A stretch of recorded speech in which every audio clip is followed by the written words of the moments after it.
Bienvenue à ce dernier épisode du Mufasa Sports Club. Comme vous le savez déjà, continuez à vous abonner à la chaîne, continuez à partager, continuez à nous aider à faire grandir le programme.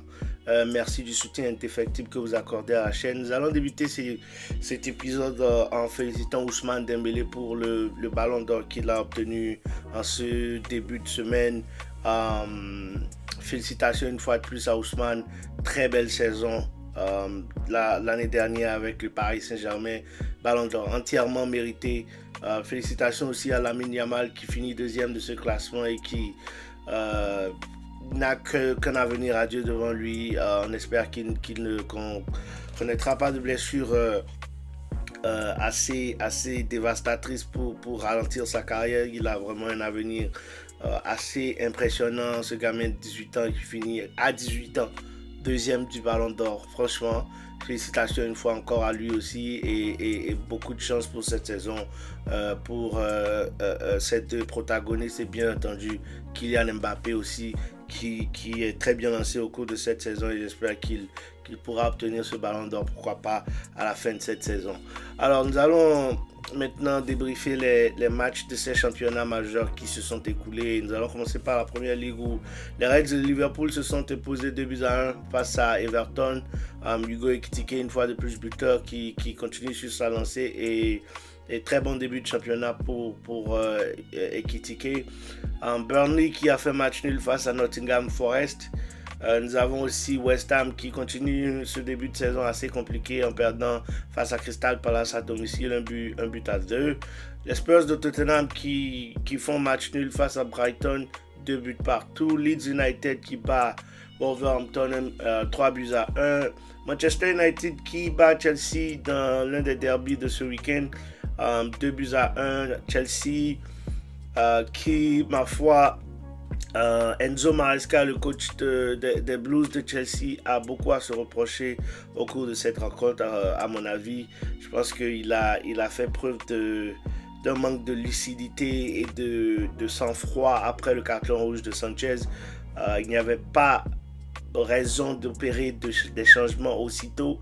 Et donc, je pense que ces changements ont malheureusement impacté largement l'équipe de Chelsea qui, par la suite, quand elle remonte au score, quand elle réduit le score à 2-1, n'a plus malheureusement les ressources nécessaires et le staff nécessaire pour essayer de remonter complètement le score et aller à 2 buts partout. Chose assez bizarre parce que tu as quand même Garnacho qui était encore sur le banc de touche, tu as encore Gittens qui était sur le banc de touche et donc choix tactique franchement assez surprenant de la part d'Enzo Maresca sur ce match. Je pense trop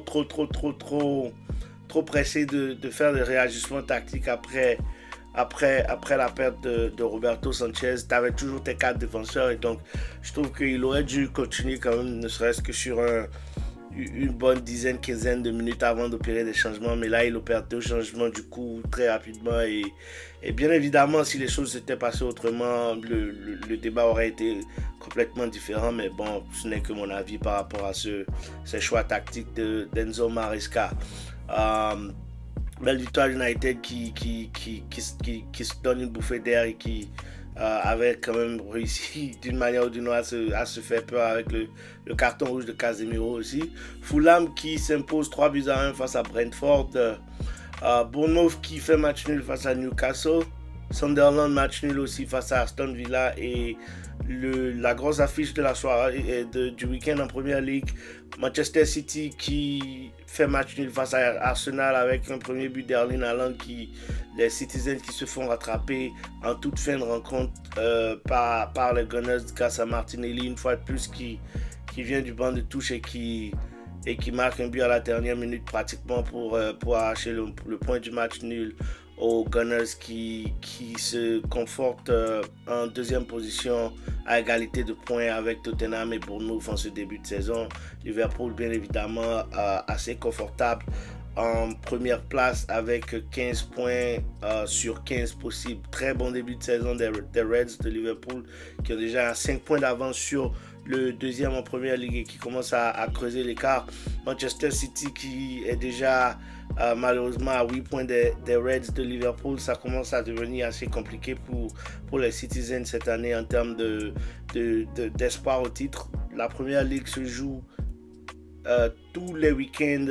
Les points se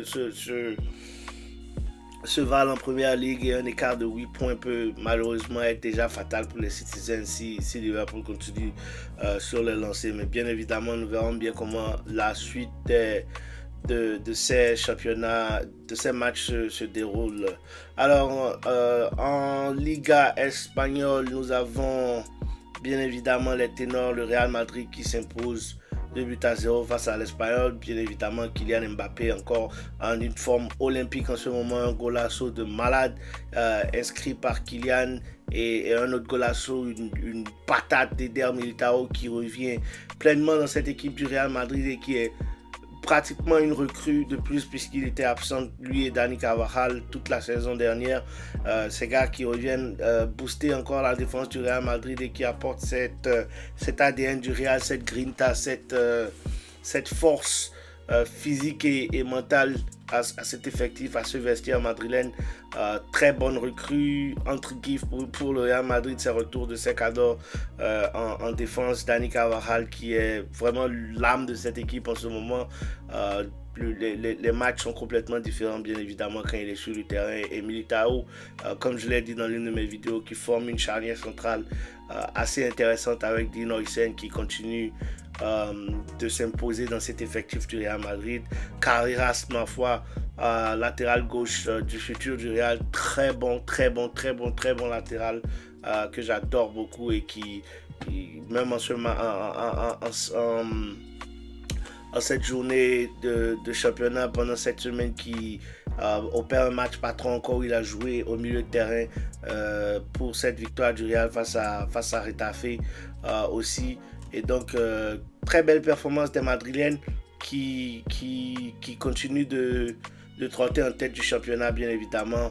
Le FC Séville qui aussi s'impose 2-1 face à Alaves. Villarreal 2-1 face à Osasuna.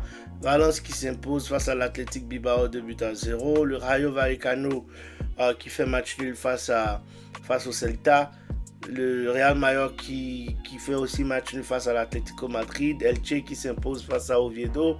Barcelone qui s'impose 3-0 une fois de plus sans Lamine Yamal, doublé de Ferran Torres et un but de Dani Olmo. Les Barcelonais aussi assez en forme en ce début de saison. Les hommes d'Hansi Flick qui continuent sur le lancer et qui continuent de pratiquer un football flamboyant même en l'absence de leur leader technique Lamine Yamal.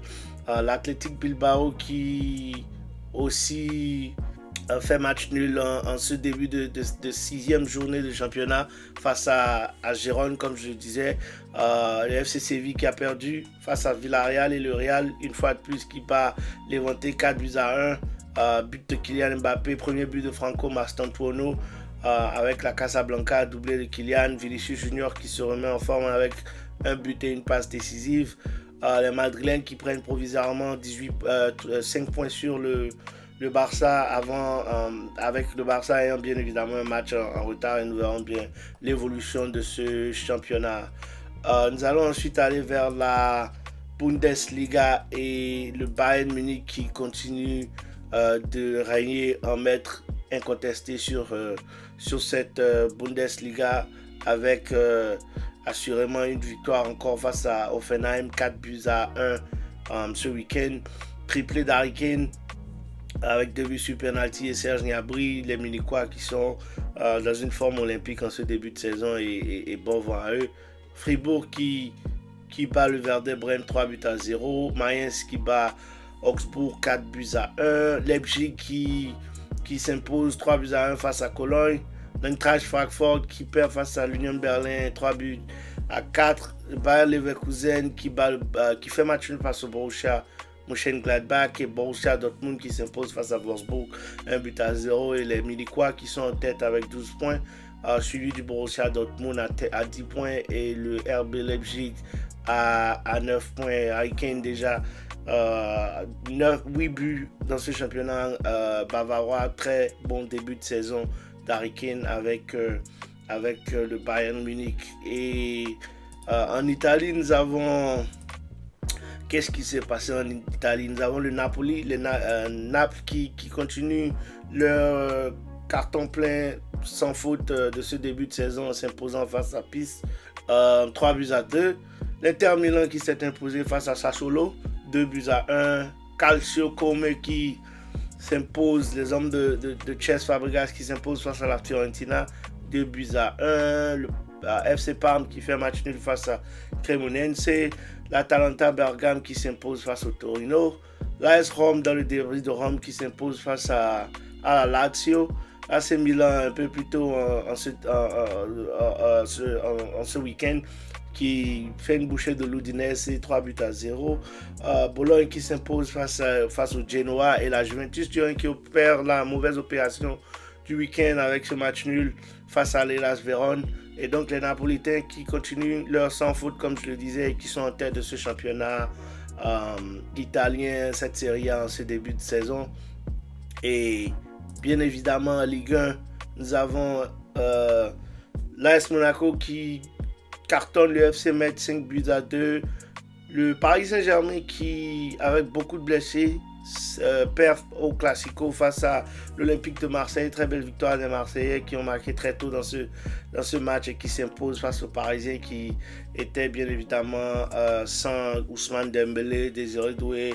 Maintenant on va chercher l'excuse pour les Parisiens qui opèrent la mauvaise opération de la journée puisque cette défaite des Parisiens permet à l'AS Monaco de les rattraper, de se retrouver à 12 points à égalité avec les Parisiens et être en tête du championnat.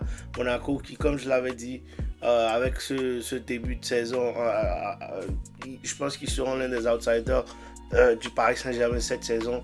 Et ils sont en train de performer comme ça sans Paul Pogba pour le moment qui rejoindra probablement le groupe et commencera à jouer très bientôt. Ansu Fati qui commence déjà à se faire un nom en France avec un doublé.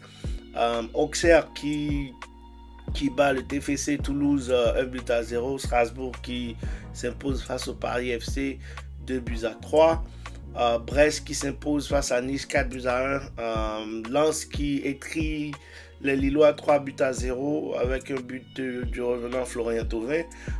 Nantes qui fait match nul face à Rennes 2 buts partout et bien évidemment l'Olympique Lyonnais en début de week-end qui s'est imposé face à Angers 1-0 et donc peloton de tête 12 points entre 4 équipes en ce début de saison. Monaco, Paris, Lyon et Strasbourg qui ont tous 12 points et qui sont donc en tête de ce championnat français qui s'annonce assez intéressant pour la suite et donc j'ai hâte de voir à quoi l'AS Monaco ressemblera après ce retour de Paul Pogba dans cet effectif. Je pense qu'il leur apportera beaucoup de bien quand même dans cette Ligue 1 et dans cette équipe de l'AS Monaco. C'est à peu près tout ce que j'ai pour vous pour cet épisode.